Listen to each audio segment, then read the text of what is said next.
एक ही जगह रह के मैं और मेरा हस्बैंड बात भी करते थे। फिर मैं दीदी के पास आई रोते हुए। दीदी अच्छे से जानती है, हिमानी दीदी यहाँ पर रो रही थी और पूरी भी किसी ने लाया था। दीदी अपने हाथों से मेरे को प्यार से खिलाए, मैं नहीं खा रही थी उस दिन, सुबह से कुछ नहीं खाई थी, बहुत रो रही थी। दीदी मेरे को डांट, सच में हमारा जो गुरु रहता है ना उसके डांट में भी प्यार रहता है। सही बोले हैं, दीदी के डांट में भी प्यार रहता है।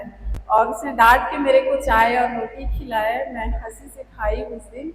और फिर मैं फास्टिंग रखी। और उसके बाद क्या हुआ, जो प्रभु यीशु मसीह को जब क्रूस में लटकाया था उस टाइम की बात है। उस टाइम मैं 3 दिन की फास्टिंग रखी थी, शुक्रवार, शनिवार और संडे को। और बहुत प्रार्थना की कि प्रभु तूने आज के दिन अपने आप को क्रूस पे कुर्बान किया हमारे पापों के लिए, हमारे गुनाहों के लिए। प्रभु मैं विश्वास करती हूँ कि तू आज के दिन मेरे हस्बैंड के लिए उस क्रूस पे कुर्बान हुआ है। वो तेरा बेटा है प्रभु, वो भले तेरे को आज नहीं जानता है, लेकिन मुझे विश्वास है कि प्रभु आज के दिन तू मेरे पति के लिए भी उस क्रूस पे कुर्बान हुआ है। प्रभु आज के दिन तू उसके जीवन को बचा। मैं नहीं जानती प्रभु, तू जान कैसे करेगा प्रभु, मेरे को कुछ भी पता नहीं है। फिर क्या हुआ, मैं चर्च आई संडे के दिन। उस दिन भी चर्च में मैं बहुत रोई उस दिन कि प्रभु अगर तू आज कुछ नहीं किया तो मैं सच में आज अपने आप को खत्म कर दूंगी। अगर आज तू मेरे पति को नहीं बदला तो मैं सच में आज के दिन में अपने आप को खत्म कर दूंगी। फिर क्या हुआ, मैं अपने बच्चों के रूम में सोई थी और मेरा हस्बैंड उस रूम में सोया था।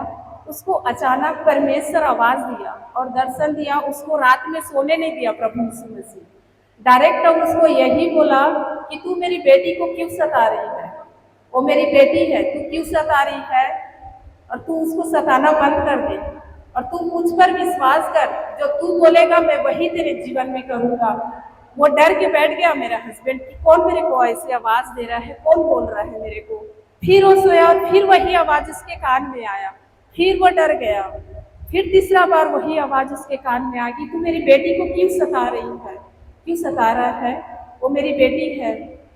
उसके बाद से मेरा पति का हाथ पैर इतना कांपने लगा, इतना कांपने लगा। वो क्या किया मेरा हस्बैंड, 5 बजे सुबह उठकर हमारे दरवाजे, बच्चे वाले रूम के दरवाजे के पास मेरा हस्बैंड बैठ गया। उसको लगा कि कोई सुबह उठेगा तो सबसे पहले मैं उसको बताऊंगा।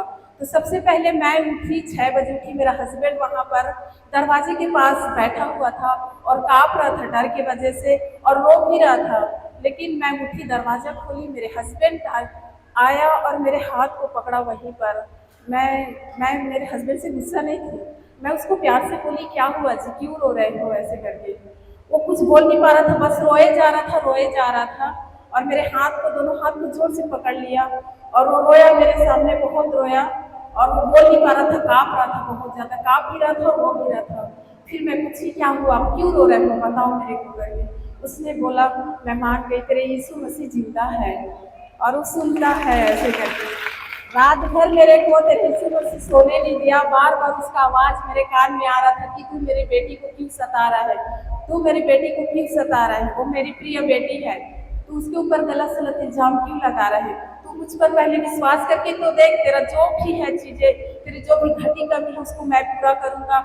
ऐसे करके मेरे हस्बैंड मेरे सामने माफ़ी मांगा। मैं अपने हस्बैंड को बोली आप मेरे सामने माफ़ी मत मांगो, माफ़ी मांग, माफ़ करने वाले मैं नहीं, मेरा खुदा है प्रभु यीशु मसीह। अब प्रभु यीशु मसीह के सामने माफ़ी मांगो, प्रभु यीशु मसीह माफ़ कर देगा।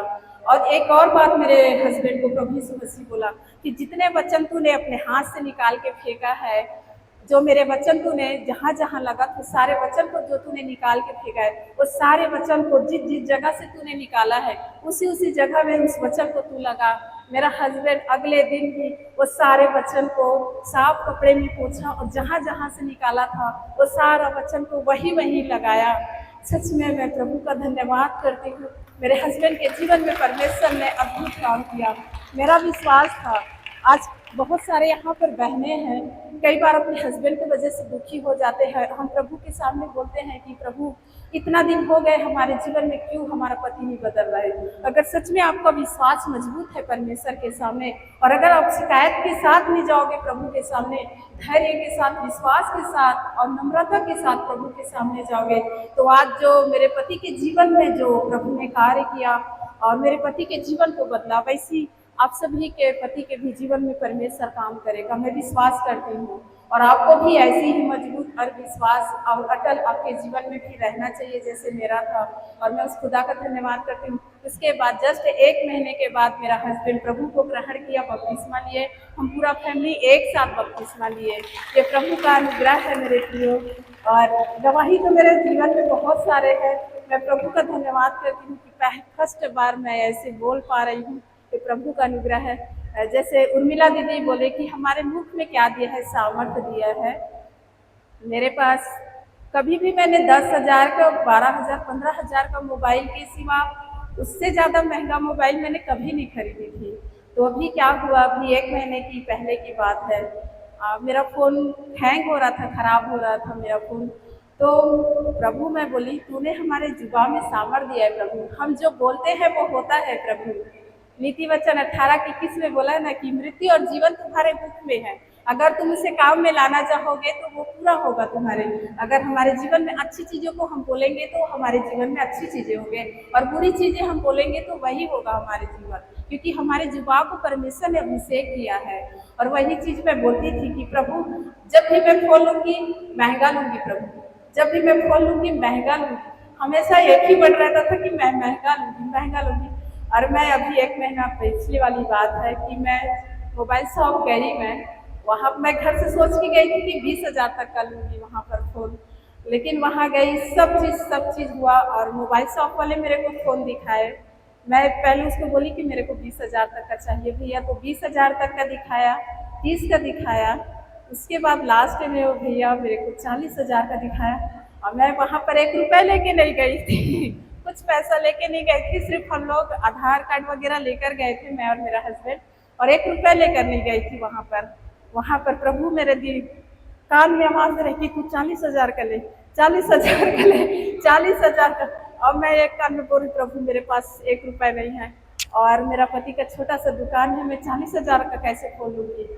फिर मेरे कान में आवाज दिया कि नहीं तू 40,000 का फोन ले मेरे को भैया मेरे को डायरेक्ट 40,000 का फोन दिखाया और मैं वो फ़ोन को एक ही बार में पसंद कर ली। तो ये प्रभु का अनुग्रह है मेरे प्रियो। सच में परमेश्वर हमारे जुबान में सामर्थ्य दिया है, जो आप बोलोगे वो होगा। और मैं सच में एक और बात बताना चाहती हूँ, मैं पास्टर जी